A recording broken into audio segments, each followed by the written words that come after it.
Imagine this. You've poured everything into your business.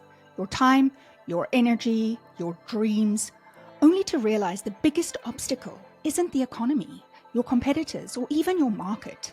It's you. Yep. What if the real issue isn't out there, but right under your nose? What if some of your habits, or even fears you're not fully aware of, are quietly sabotaging your success? Today, we're going to explore how self-sabotage can sneak into your day-to-day decisions, and more importantly, how you can stop before it costs you everything you've worked so hard to build. Let's be real. The last few years have been tough. Social, economic, and healthcare systems have gone through hell, and that's had a ripple effect on all of us. It's shaken our sense of safety, trust, and even confidence, whether we're conscious of it or not. One of the biggest triggers for self-sabotage, and the one we're going to focus on today, is low self-esteem, or simply not feeling confident in your own worth or ability. When you experience periods of powerlessness, it can change the way you approach things. Before the pandemic, you might have had a solid sense of confidence, but so many of my clients, high-achieving, smart people, have felt that something just shifted since then, and they didn't even notice it at first. The truth is, when you go through something as significant as a global crisis, something that forces you to face mortality or even fight for survival, it can force you to accept that things are out of control and there's nothing you can do about it. That's exactly the kind of experience that calls for honest, healthy self-reflection. I'm Tracy, and I've been working with business owners for over a decade, and I'm here to walk you through the highs, the lows, and everything in between when it comes to running a healthy, thriving business. Today, we're diving into self-sabotage and what it looks like in real life, and how you can stop it from wrecking your progress. To help me explain, let me introduce you to someone, Clara James. Clara runs a boutique marketing agency in Cape Town. For a while, things were going really well, but about 3 years ago, everything started to stall. Sales plateaued, employees started quitting, and clients disappeared without giving her any reason. When Clara came to me, we worked out a plan that started with tracking a typical day at the office. Let me share her notes, and as I do, see if you can spot any patterns. There are a few clear self-sabotaging behaviours. Maybe you'll even recognize a few from your own day. Here's what the day looked like. She showed up 15 minutes late to her team's weekly meeting. The night before, she stayed up until 3 a.m. working the team's portfolio herself, so she overslept. She apologized to the team and then quickly shifted into giving the team feedback on what they needed to improve. Still feeling a bit nervous about their work, she decided to double-check everything that the team had to submit. She spent hours going through projects, fixing typos, adjusting the fonts, and correcting spelling mistakes. At 2 p.m., she had a finance meeting, but it started a bit late because she'd lost track of time. 2 clients had big outstanding balances, and Clara knew she needed to handle the issue carefully so she didn't ruin the client relationship. She started looking for just the right email template online to handle it professionally. But then another interruption happened. A client called, urgently asking for last-minute design changes before it went to print. So Clara dropped everything that she was doing, and she prioritized that. She figured that the client could bring in more business down the line. By 5 o'clock, she was almost done, but she'd committed to a networking dinner.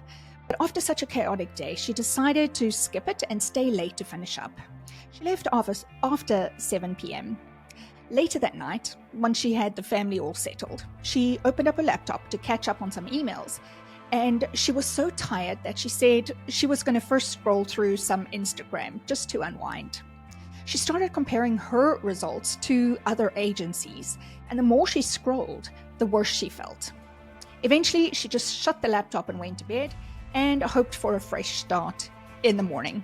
Clara's challenges stem from her subconscious need for safety. By trying to control everything to achieve what she needed, she made poor choices with her time, her team, and her triggers. The 2 big self-sabotaging patterns were prioritizing what feels safe and reinforcing the problem. Evidence of prioritizing what feels safe includes micromanaging and disrespecting her team, taking over their projects. The more she alienated her team, the more mistakes they started making. and they lost the enthusiasm for what they were doing. This, of course, created more overworking for Clara, but not on the important things, on details or busy work. This created some self-generated stress as she maintained the vicious cycle while her own responsibilities started to suffer. Instead of dealing with problems head on, Clara delayed and even overcomplicated the simple issue of asking a client for payment. Her lack of boundaries was seen again when she jumped in to fix that last minute change that the client requested, and that really should have been negotiated. By not honoring previous commitments, as we saw when she arrived late for her team meeting, for her finance meeting, and for not attending the networking dinner, both her team and her client lost faith in her. Evidence of reinforcing the problem is seen when she compares herself to competitors. And this isn't even evidence-based. Social media hides a lot, and this just makes her feel not good enough. How safe is it for a business owner to doubt their own ability? When looking at the way she spent her time, it was easy for her to see the links between the choices that she made and what effect they had caused. But it can be very hard to do this objectively on your own. But here's the good news. Once Clara could see how she was getting in her own way, she was able to make changes. And her business, it's back on track. Now, before I share how to stop self-sabotage, I want to point out something really important. Self-sabotage is so sneaky. It often masks itself as a strength. Chaos can feel like entrepreneurial energy, but really, it's just spinning your wheels. Procrastination can look like strategic planning, but the work just never gets done. Perfectionism, that might feel like having high standards, but it delays everything. Poor boundaries might seem like excellent customer service, and overworking might look like dedication. The problem is that important things don't get done. Decisions don't get made. Team morale suffers, and client confidence takes a big hit. But now for some good news. Self-sabotage is not a life sentence. You can turn it around. Here's what Clara did, and what I suggest you try too. Number 1, create solid, clear processes.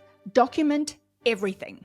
Roles, responsibilities, customer agreements, account follow-ups, even meeting agendas. Don't leave anything to chance.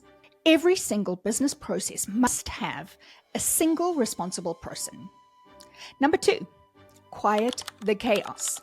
A few times a day, pause, take a breath, decide what you want to complete in the next hour or two.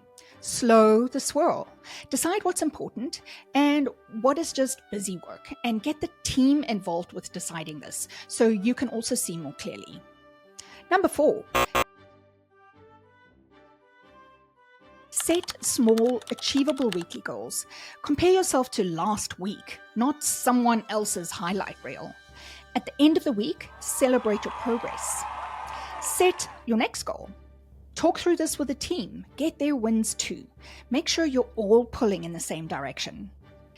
If you're really stuck, get help. Sometimes a coach or professional can be the game changer you need to stay on track. So now that you've got all of the tools, it's time to put them into action. Did you identify any self-sabotaging habits? Share them in the comments, and let's support each other through the ups, the downs, and everything in between of running a healthy business. See you next time.